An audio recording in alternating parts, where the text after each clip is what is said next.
my presentation on Prezi, which was really exciting for me because so many of my students, even starting last semester, had started using Prezi, and I really didn't, I had no experience with it, hadn't really used it before. So that's how I started this. I've done it with one class before using a Prezi presentation, but that was very exciting for me, especially for this, and I incorporated a bunch of things that you'll see in a little bit as I started doing this showcase, putting this all together. So the first class that I used, and this was actually the class that everybody kind of came in to observe for, was my special events management class. So the goal for this class was I used the clickers, and I wanted them to use critical thinking skills for this. And for this class in particular, we were talking about ethical issues in the special events industry, which is a huge, huge problem when you're in the hospitality industry. We get thrown a lot of perks at us and things like that, and having been an industry professional for over 20 years before I came over on the teaching side of things, this is something I spend a lot of time with my classes talking about it. So we used clickers for this one, and some of my rationale with this was it really provided a lot of active participation with the classes. I had to end up doing a couple days of lesson before we actually got to the clickers because this was only a 50-minute class. So I had to do some explanation before we actually got to their participation part of this. You can see in terms of the class participation, each person in the classroom, everybody was selecting something different. They were all over the map in terms of, yes, this is totally ethical for you to go ahead and accept this. No, it was absolutely not ethical, or I'm not sure, this is a tough one. Which then, when we got to this point, we had a class dialogue about, well, why are you actually feeling this way? And we would go through and dissect the scenario a little bit more. And this was one that was a little tricky because oftentimes you go to these events and you're there for a couple days, and yeah, you have a friend that lives in town or something and you end up staying overnight. And this was a question of whether or not you should be expensing that last night if you could have flown out that night, that night that you were actually finished. So when you actually fill out your expense report. This one, again, was one of those ones that most of the students said, no, this is absolutely not ethical, and some of them were, I'm not sure, this is a tough one. So again, going through those scenarios. Well, what if your event ends at 7 o'clock that night, you're on the West Coast, and you can't get a flight back out that night? You're invited to something, and it's not to say that every scenario that you have is a bad one in the industry. You do get to say yes to some things as well. So this was a scenario that you do a lot of events in Baltimore. They invite you to opening day at Camden Yards. Do you accept? Can you accept?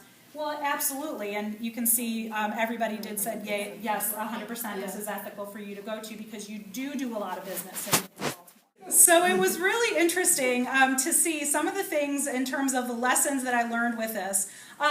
With this class, especially because it was a 50-minute class, it takes a lot of time to get the clickers. You would have to, and especially if you're in a classroom, we were in the CAT building, so there's classes that are going back and forth, back to back there. 50-minute class doesn't give you a whole lot of time to get everything set up, so you really have to plan accordingly. Like I said, I had done like 2 lessons before getting students to the point that it would be logical for us to do an actual clicker discussion here. So you do have to make sure that you can do that and test out the remotes and everything as well to make sure everything is right. So I think that this was really something for this class in particular, it really worked really well. Now, on to another class that I used the clickers for. So this was sustainability and hospitality that I used this for. The goal using the clickers for this one was to provide an opportunity for students to actually distinguish whether or not a product that they were seeing was greenwashed or not, meaning was it actually sustainable in terms of the advertising that they were doing. So we used the clickers for this, and really my rationale was, looking at how many companies out there that are stating that things are natural, green, organic, and all of these things that really aren't. And this class is a 3-hour class, later afternoon, so most of the students in this class are adult learners. So I do want to mention that that's a little bit different.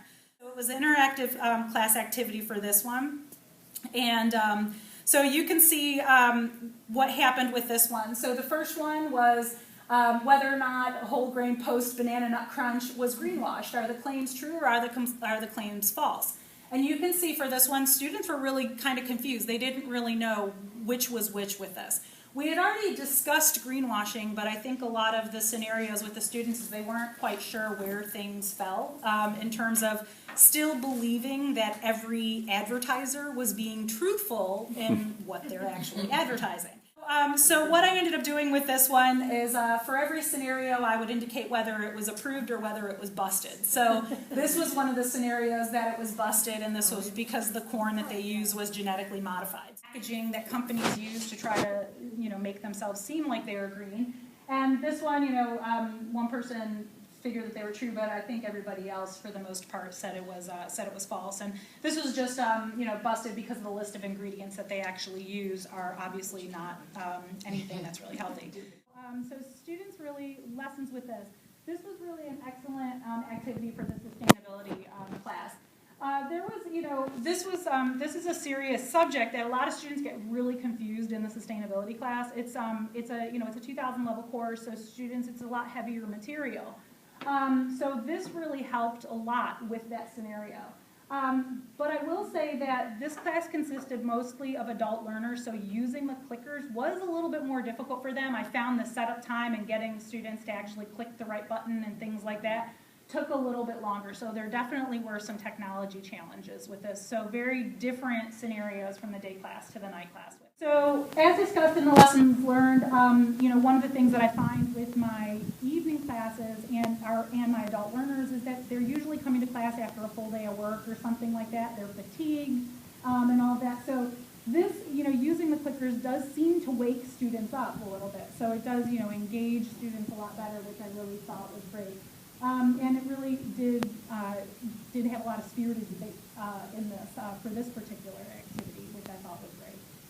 So success, using the clickers for this class, it really woke up a normally sleepy class and encouraged that spirited dialogue. So we'll definitely be using that. Is typically the last class most students take in the HSM department before they graduate. So most of the tools that we do and give to students and the assignments that they do is to prepare themselves for jobs, getting their resumes ready, cover letters, and their major project is them actually doing mock interviews.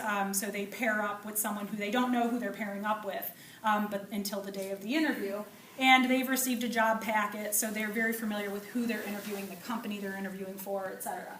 This is something I've been doing for years, but this is the first time, and I think probably the most seamless time that I've done it. I did use the iPad to actually record students. Normally I use some other type of recording technique that doesn't always work as well, but this was really the easiest one to do because I was able right afterwards just to plug it right in like we're doing right now for them to watch the videos back. So I used the iPad. I also used video editing equipment with Video Shop, which is a great app that I found was really easy to cut snippets of videos. It was probably the easier app that I've seen to do that. So what we do for this is we make a recording of the students doing their mock interview, and then immediately after all the interviews are done, we watch the videos back so students can not only critique each other, but also see how they actually behave in a real interview. So they can see their strengths, their weaknesses for an interview, etc. One of the interviews that we did.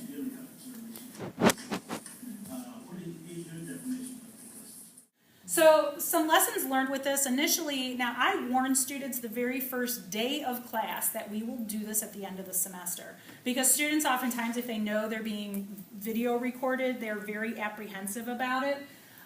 So this is a majority of their actual grade. So they have to go through this whole entire process in order really to pass the class. So by telling them the first week of the semester, they actually got pretty comfortable, in realizing that they're going to be critiqued on this. And to understand that as well, students are not always that excited to sit there and watch themselves on a screen, especially in a whole entire classroom of all of their peer students. So we actually did some exercises earlier in the semester in terms of we actually put resumes and cover letters up on the screen and had students critique each other's resumes and cover letters. So this was already, they were kind of geared up to listening to critiques.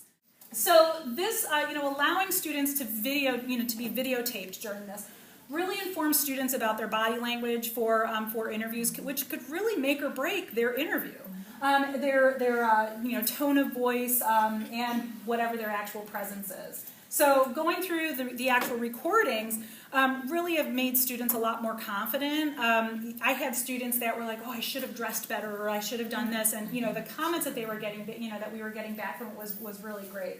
So in them being comfortable, there were some students who were so nervous about it, but then when they started doing their interview, they were fantastic. And then there were some students who I thought would do a lot better that were very, very nervous in front of the camera. So it was a really great exercise. And I'm thinking of videotaping all final project presentations and not just that one class, because I do notice, and we always have discussions after final project presentations. And I write them on their, you spoke too fast, you this, you that, but I think it would really be great for students to actually see themselves presenting rather than me just kind of writing out my comments.